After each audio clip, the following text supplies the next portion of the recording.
You've got a project up and coming in Hackney. Yeah. Tell us a little bit about that. Okay, so I've also got another project going at the moment called Swim Hackney.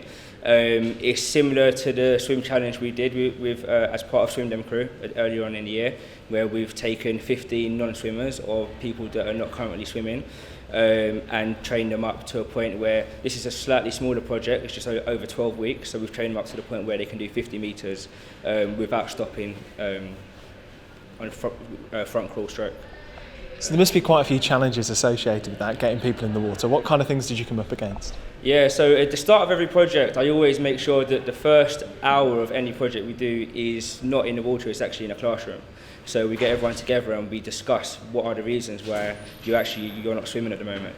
And some of the various reasons were that they had bad experiences when they was younger at swimming lessons, or they found swimming really boring because either it was too individualised, where they were just doing stuff on their own and no one was talking to each other in the pool, or they was actually deeply scared of water, where they've had a near-death experience, something like they've almost drowned and had to be saved as a kid. So there's lots of different reasons why they were not swimming and why they couldn't swim, and we had to try to address those within the first few sessions to keep them on board. Obviously that's grown and grown now. You've got to work with a lot of people in projects like this. Tell us a little bit about the workforce that you're working with.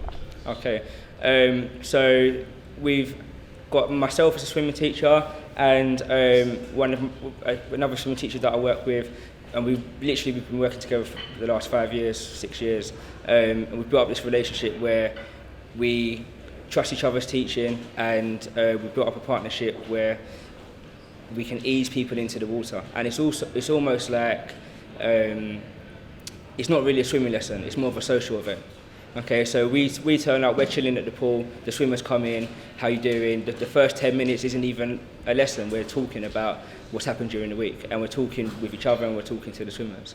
So it's that whole social element to learning to swim, which is really helping the swimmers learn. And what's been your highlight of all of this?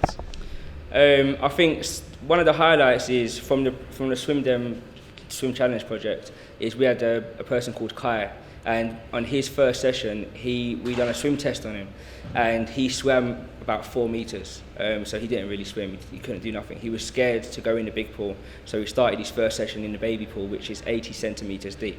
This is a boy who's 18 years old and thinks he's quite hard walking around the street. 80 centimeters of water, and that was enough for him. He come through the project really well. He was quite committed and determined, and ended up swimming not only the Great North Swim in Manchester, but also the Great London swimming a mile in the Thames. And to add to that, he then approached me as an ASA tutor. I train people to become swimming teachers. He said that I want to become a swimming teacher. So I took him on as an apprentice for a local swim school that I work for called Triton's. And he's just grown and grown. He went through his level 1 assistant swimming teacher course. He then got some experience in between, assisting in some of my lessons and also assisting in the Swim Hackney project, the new project that we did, which was quite inspirational for the people on that project, because they'd seen someone who couldn't swim go through the swim challenge, and now he's helping them learn how to swim on the new project. He then went on to do his level 2, so last week he qualified as a fully qualified swimming teacher. So he's gone from, in a space of 9 months, not being able to swim and standing in 80 centimetres of water and asking to hold our hands, to being a fully qualified swimming teacher that kids love being a part of his lessons. So that's probably one of the really special things that's come out of this whole year, really.